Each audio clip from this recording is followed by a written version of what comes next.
Hello, my name is Frank Caputo, and welcome to Health Comes to Mind.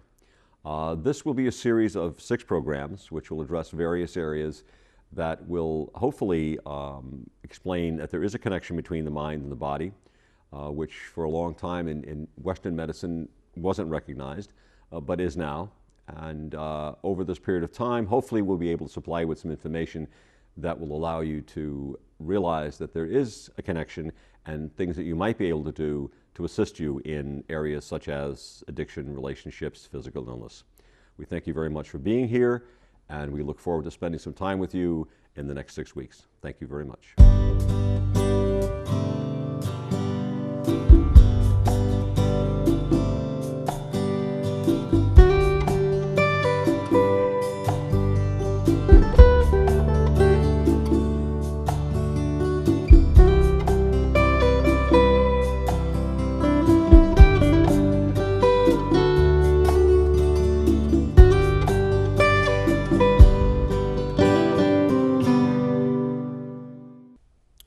Good evening. My name is Frank Caputo. Welcome to Health Comes to Mind. My guest tonight is Dr. E003 from the University of Connecticut. He has a joint appointment in psychiatry and in pediatrics. He deals with children and adolescents, specifically in the areas of high-risk behaviors such as substance abuse, driving, and other behavioral issues. Dr. Kaminer, I wanted to ask you tonight, it's obvious to many people, if you are a teenager or been a teenager, that teenagers, adolescents are different than adults in the way they behave, in the way sometimes we feel they think. Can you tell us why that would be? Yes, it's a pleasure to be here. Thank you for inviting me. It seemed that recently we've learned a lot from neuroimaging, not only what's happening structurally in the brain, but also how the brain functions at a variety of levels. And indeed, adolescence is considered to be a developmental stage or developmental period between childhood and adulthood. And this is when and where adolescents are trying to become, so to speak, grown-ups. So there are a lot of changes, neurobehavioral changes in the adolescent body in general and in the brain in particular. And I try to focus on several of them. First of all, they hit puberty around age 12 or 13, give or take a year or two for boys and girls. And then there's a surge of what we call endogenous steroids, the anabolic steroids that the body is producing. Mm-hmm. So you can say that all adolescents are on steroids, which, as we know from baseball and other sports, cause major behavioral changes. Mm-hmm. A lot of, if you will, what we call disequilibrium, such as kids can become irritable, they can become angry, they can become unpredictable, they can become moody, and parents and grown-ups usually very confused with what to do with them because sometimes the behavior and the consequences actually do not really match. Another issue is some specific changes in the brain. For example, the brain tries to become more efficient. We are living in an era of escalating fuel prices, and energy is very, very precious, and the brain is trying to be more functional and more effective in terms of conserving energy, because the fuel in the brain is glucose and some other sugars. So the brain is trimming the number of synapses that it has, the connection between the nerves. It's also increases its myelinization, the white matter, which insulates the nerves in order to make the conduction much more effective and fast. So that's another change. And another very important change is there are some neurotransmitters in the brains, particularly dopamine, which is considered to be the excitement, if you will, the X factor that makes everything more rapid, more exciting. And there is a serotonin, which is an inhibitory neurotransmitter. And during adolescence, the ratio between the products of dopamine and serotonin is the highest that it is during the life cycle. The bad news about it, meaning that adolescents crave for action, but are not very good with inhibition and braking. So it's like a car that has a very strong accelerator and very poor braking system, and that's why they crash. So this is just in a nutshell some of the explanations what is happening in the brain and why adolescents are so vulnerable. Now, how do we know that they're vulnerable? Because, for example, between the age of 16 to 19, we lose every year in America 5,000 adolescents to road accidents, and 400,000 of them get injured. We know that there's all kind of other high-risk behaviors in terms of initiation of drug and alcohol, initiation of sexual activity, and all kind of other behaviors that definitely are not completely controllable by adolescents and put them at high risk. The environment today, Facebook, all of the advertisements on television, video games and that type of thing, seem to concentrate on the younger participant, so to speak. Is that overtaxing the brain, or is that overstimulating certain parts of the brain? Well, I have a very elaborate slideshow on these specific issues that show that actually we don't want to blame the media, but exposure to the media as part of the environment on the, if you will, tender mind can be detrimental. For example, exposure to violent games has been found both in Japan and United States, so it's cross-cultural, to increase tendency for personal violence. Watching all kind of R-rated movies and movies with sexual themes on TV, I'm not talking about, let's say, porno, for example, increases chances of adolescent females to become pregnant at least threefolds. There's all kind of other examples about eating behaviors, about consumption of products that definitely puts kids at disadvantage because their inhibitory, if you will, mechanisms are not well developed, and parents are also overwhelmed by that. So that's definitely can be a high risk factor. So they may be more susceptible to things because of their brain function, as opposed to the way our brains function, so to speak. And that's why perhaps it's being targeted to them, but again, we're not going to blame the media. But the environment does have something to do with this. Right? It's not just some chemical imbalance that happens to be genetic or something. The environment does have something to do with it. I think that it's fair to say, and I think there's a consensus about it, that we talk about a bio-psycho, if you will, environmental paradigm. And the issue is, regarding the environment, I think two important points that I'd like to make. First one is kids actually grow in this virtual reality that everybody does the same, feel the same, think the same.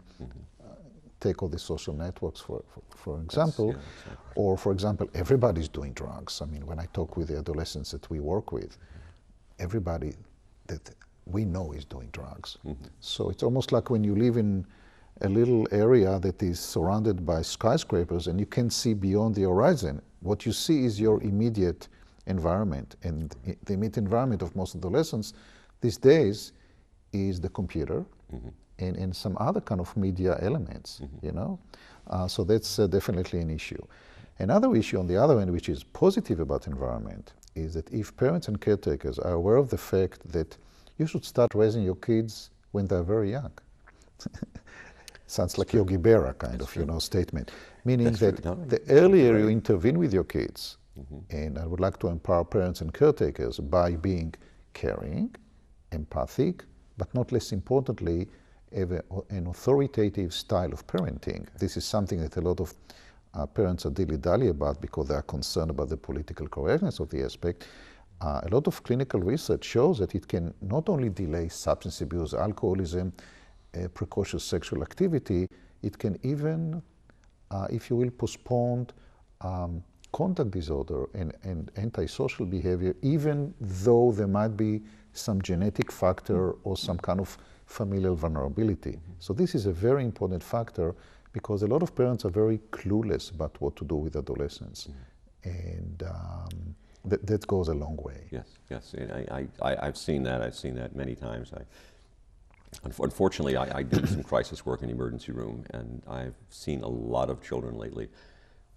A lot of young people between the ages of 11 and 17 that are coming in with a variety of problems like this. And many times I had one person tell me, well, just keep him on his medication, everything will be fine. But there's more to it than just keeping him on the medication. It's not strictly the bio part of it. It's the psycho part of it, the social part of it that makes a big difference. Sure. Okay, very good. It always amazes me when I look at this. Some people have strange views on this, that, well, the child is evil and that's why they're doing that, or the old bad blood theory and so on and so forth. And there may be a certain part of genetics, but the children you see, children I see also, I'm sure, they're not all from the proverbial, bad home, right, or live in a bad neighborhood. There are people that live in raised ranch houses in good neighborhoods that develop problems, right? Oh, absolutely. But again, I think it's very important to understand the term risk factor. Mm-hmm. And indeed, bad neighborhood is a risk factor. Sure. Low socioeconomic status is a risk factor. Mm-hmm. And being a teenage parent is a risk factor. Being a child who was born to a teenage parent is a risk factor. Right. There's actually a list of risk factors. Mm-hmm. Nevertheless, we always come from a paradigm of deficiency and pathology. Mm-hmm. It's very important sometimes, and I like to mention it very often to students and people who learn developmental psychopathology, that sometimes we need to look at the flip side of the coin of vulnerability, the yin and yang, which is right. Resilience. Mm-hmm. Because sometimes it's very important to understand what are your strengths when you are in peril because of, if you will, familial vulnerability, environmental vulnerability, mm-hmm. and so on and so forth. Mm-hmm. So there's a very delicate game here, mm-hmm. and we are trying, I think, especially people who are prevention specialists, mm-hmm. to enhance the resilience factors, mm-hmm. so they will be able to combat or compete with the risk factors, mm-hmm. in order to get the kid into a better place, if you will. Nevertheless, as I mentioned, there's always the issue of stigma, and I'd like to say a couple of words about stigma, because I have issues sometimes with political correctness. As Eric Taylor said, who is a very interesting and leader in British psychiatry, he's retired now, he said, look, the uneasiness of the condition is most probably more important than the uneasiness with the stigma to the condition, because we keep on changing names of pathologies or problems all the time, mm-hmm. as if it will take away the stigma. Maybe it will be easier to swear at someone and say, you're a psychopath. But you can say, you are a morally challenged person. It doesn't sound well when you swear like this. Yeah. But the bottom line is to understand indeed that we need to be able to define and describe the situation or the condition in order, A, to be able to communicate better, and mm-hmm. B, to be able to address it or treat it and so forth. That's why it's very important to understand what are we talking about. Okay. It's interesting to me, as I said before, people think, well, you're an evil child, whatever the case may be. People will say they're going through a phase. Well, they are going through a phase, I'm sure, a phase of development. But to ignore the fact that they're going through this phase without trying to do something to correct it would be wrong, I guess. And the old "he'll grow out of it" deal. That's not really acceptable. Well, let's differentiate here. I think it's very important between what is normative behavior mm-hmm. and what is pathological behavior, because actually most of our discussion today is about normative and not pathological. Mm-hmm. Normative behavior of adolescents can be very troubling, mm-hmm. and anybody who is a parent, has been a parent, would be a parent, saw a movie about parenting, that adolescents can be quite challenging, because they are in a funny way, or in an evil way, as you say, try to behave like adults, but it doesn't work that well. Yeah. They're trying right now. Right. And they have issue of balancing their act. Mm-hmm. So sometimes they really get on your nerves as a parent or as an educator. Mm-hmm. And they like to argue. That's their raison d'etre, is to be argumentative. And if you argue with them, you're usually going to lose. Mm-hmm. And even if you switch position, you're still going to lose, because they like to argue per se. So it's okay if you feel mad and sad and angry and frustrated, as long as you don't act on it. It's natural. But that's the nature of being an adolescent. And they try you all the time. Yeah. sometimes it doesn't work, but they have to try again, I guess. Let's have to try again. know. Doctor, I'd like to, we'll break for a moment. I'd like to get in a little more to the high-risk behaviors and talk Sure. about things such as substance abuse and that type of thing with you too. Yep. After a little break, and we'll be back and talk to you again. Thank you. Welcome back. Dr. Yufra Kaminer is here with us. He's still here with us. He hasn't left after the break. Dr. Kaminer, I'd like to ask you a little bit about high-risk behaviors. We touched on that in the first segment of the show. What are some of the high-risk behaviors now in the areas of substance abuse and other behaviors that might be risky? Between the age of 5 to 14, every year in America, we lose 7,000 precious lives. However, when you move to the next decade, which is 15 to 24, we lose 33,500, based on the latest information that I got, of young lives. When you think about this number, actually every year an entire town, like population, is basically perishing, and this is all of very young people. And the question is why? The answer is, unfortunately, that 7 out of the 10, if you will, most common reasons for mortality in the United States are preventable. It starts with crashes, road accidents, continues with number 2 is homicide, number 3 is suicide, and so on and so forth. So the question to be asked is, why are adolescents and young adults so susceptible to high-risk behaviors? And that brings us back to what's happening in the brain that is still forming. And the take-out message is that our young people are maturing very quickly intellectually. At age 16, 17, 18, they're pretty savvy and sophisticated. However, emotionally, they are not there yet. And when you look at all kind of diagrams, once remember we met and we talked about what's happening in the brain, you see that the area of the brain that is responsible for inhibition and executive functioning is not in full control in adolescence over, if you will, the limbic system that is responsible for rewards, all kind of rewards in terms of eating, drinking, sex, drugs, and rock and roll, all the fun stuff. And that's why adolescents' behavior is not very balanced as compared to adults, and that's why they are more prone to all kind of high-risk behaviors. That's very interesting that you mentioned that. They're more susceptible to it. They put themselves in situations because of this. I'm looking at, you're telling me about automobile crashes, homicides, suicides. But those aren't separated from things such as substance abuse, because I'm sure that substance abuse has a lot to do with why the children get into accidents, why they will commit homicides, why they will commit suicides. So it's more than just I don't know if you want to call it a correlation or causation, but there's a reason these things go together.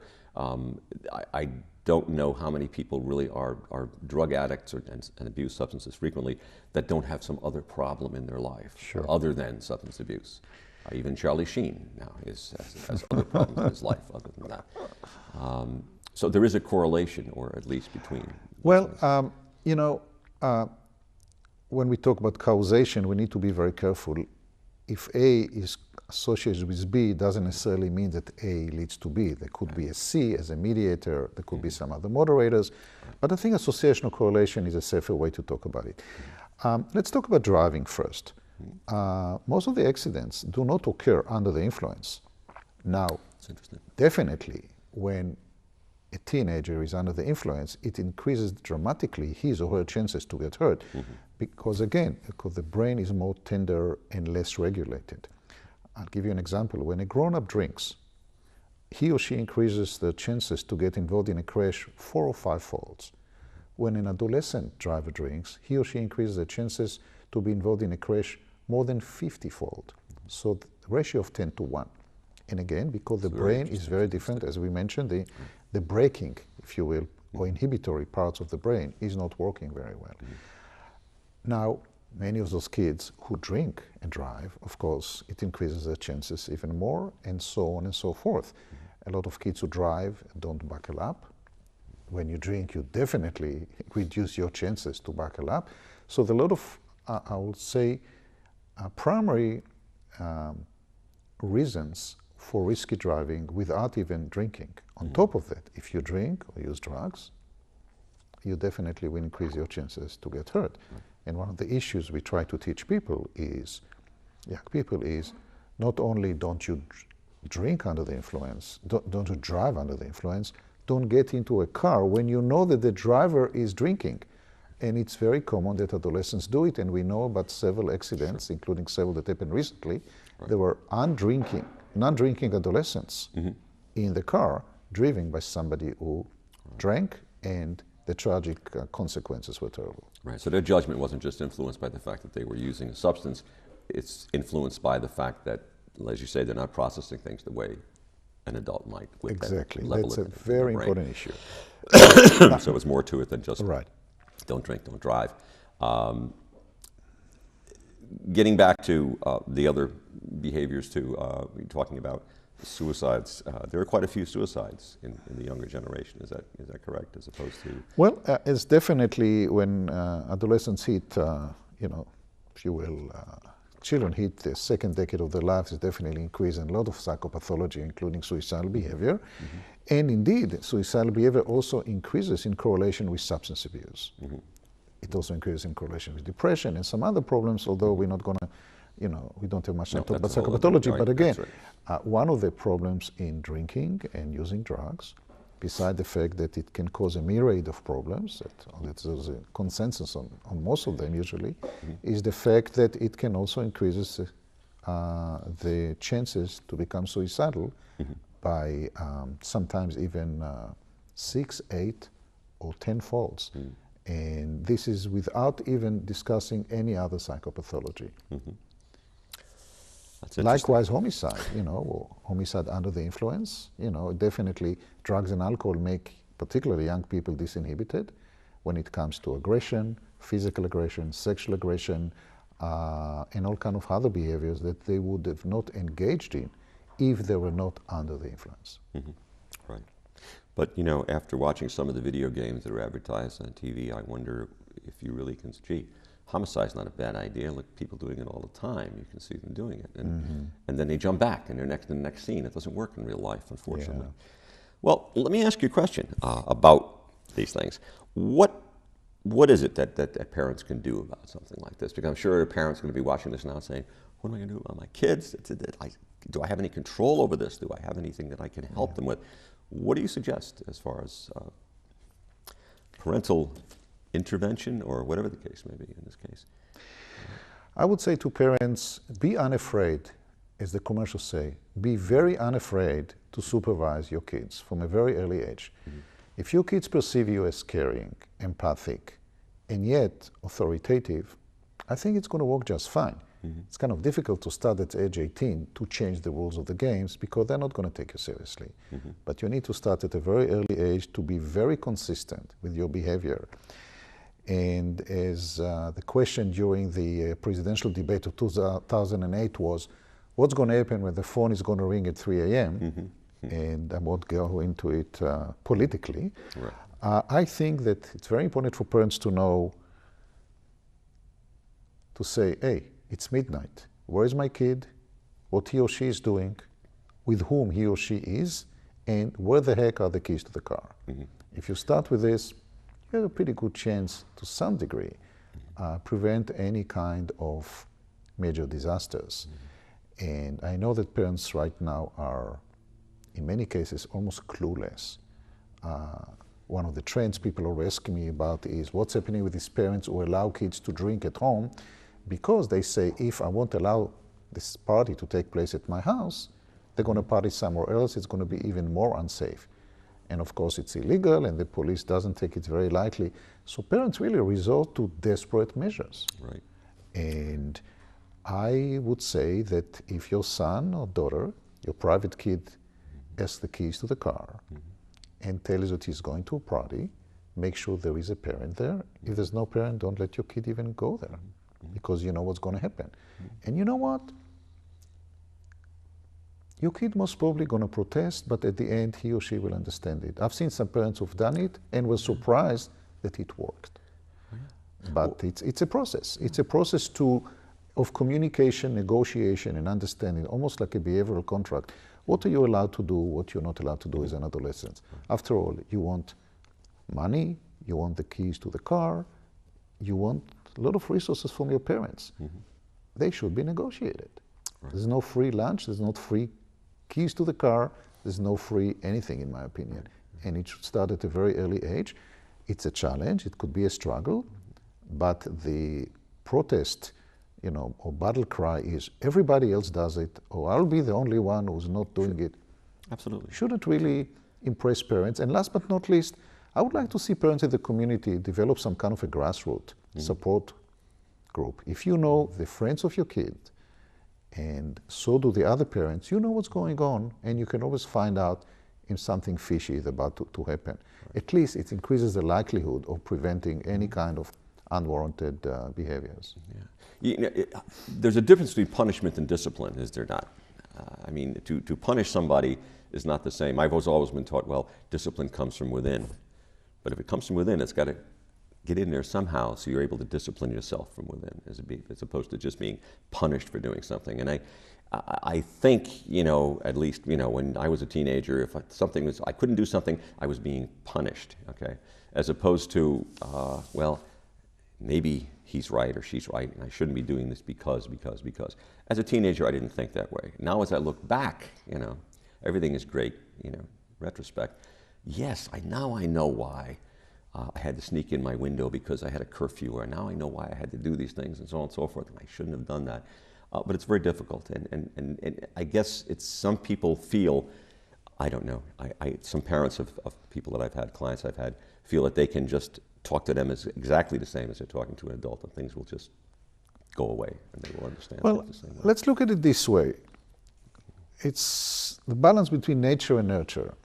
I give talks at high schools in Connecticut, and you have, students and parents and teachers and so forth, and I try to put them together and somehow negotiate the culture. And I said, look, you need to know what's the nature of adolescence that you're dealing with. And we talk about the brain, we talk about the hormonal situation, we talk about this aspect of dysregulation of behavior, that adolescents are very vulnerable to be moody, to jump all over the place, to do things. And the nurture is, what do they get from the environment, including the parents? And how do you negotiate this imbalance? Because as you, I think, mentioned before, adolescents don't believe that we were adolescents. They think we were born like this, like with gray hair and whatever, Absolutely. And the point is that part of their denial and avoidance is that if they won't see us as the elders of the tribe, which is another cultural disaster, it doesn't exist anymore. Right. Only in very conservative societies they still value the elders of the tribe. If they will have to value us, they will have to listen to us. If they have to listen to us, they won't be able to rebel. A rebel without a cause. That's really it. That's right.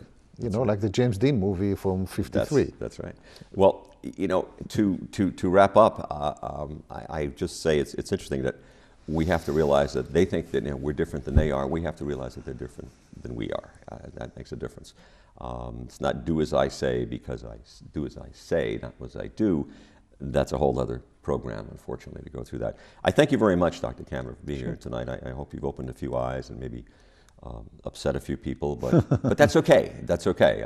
I'm sure that the parents that are watching this, and hopefully the adolescents that are watching this, will appreciate that. Well, at least we do it for a good reason, because we're really trying to save life. That's right.